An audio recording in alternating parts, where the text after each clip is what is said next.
నానా, నరసింహస్వామి హిరణ్యకశిపుణ్ణి వధించిన ప్లేస్ నిజంగా ఉందా? ఉంటే అది ఎక్కడుంది? నువ్వు అడిగినటువంటి ప్లేసే భక్తి, సాహసం, అద్భుతం కలిసినటువంటి అహోబిలం. ఈ ప్రదేశం నంద్యాలకు 60 కిలోమీటర్ దూరంలో, ఆళ్లగడ్డకి 24 కిలోమీటర్ దూరంలో కొలువై ఉంటుంది. ఇక్కడ 2 అహోబిలాలు ఉంటాయి. దిగువ అహోబిలంలో శాంతమూర్తి అయినటువంటి లక్ష్మీ నరసింహస్వామి కొలువై ఉంటే, ఎగువ అహోబిలంలో ఉగ్ర నరసింహస్వామి కొలువై ఉంటాడు అనమాట. ఇక్కడ సాహసం ఏంటంటే, ఎగువ అహోబిలానికి వెళ్ళాలంటే 8 కిలోమీటర్ ట్రెక్కింగ్ చేసి వెళ్లాల్సి ఉంటుంది. అత్యంత కార్ అడవి, నల్లమల ఫారెస్ట్ మధ్యలోంచి వెళ్లాల్సి ఉంటుంది.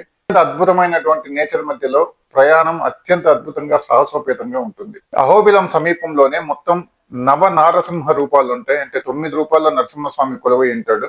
మొత్తం రేడియస్ అంతా ఒక 10 కిలోమీటర్ దూరంలోనే ఉంటుంది. ఎగువ అహోబిలానికి వెళ్ళేటప్పుడు మీరు ఆ స్తంభం నిలువన చీలినటువంటి ప్రదేశాన్ని కూడా మీరు దర్శించవచ్చు. హిరణ్యకశిపుని వధించిన తర్వాత నరసింహస్వామి తన గోళ్లకున్న రక్తాన్ని కడుక్కున్న ప్రదేశం ఏదని చెప్పి నమ్ముతారు. ఇప్పటికి కూడా అక్కడ నెత్తిటి ఛాయలు కనిపిస్తూ ఉంటాయి అన్నమాట. అందరూ ఖచ్చితంగా సందర్శించాల్సినటువంటి ప్రదేశం. అద్భుతం, భక్తి, సాహసం కలిసినటువంటి ప్రదేశం. ఖచ్చితంగా సందర్శించండి మన అహోబిలం. ఓం లక్ష్మీ నరసింహాయ నమః.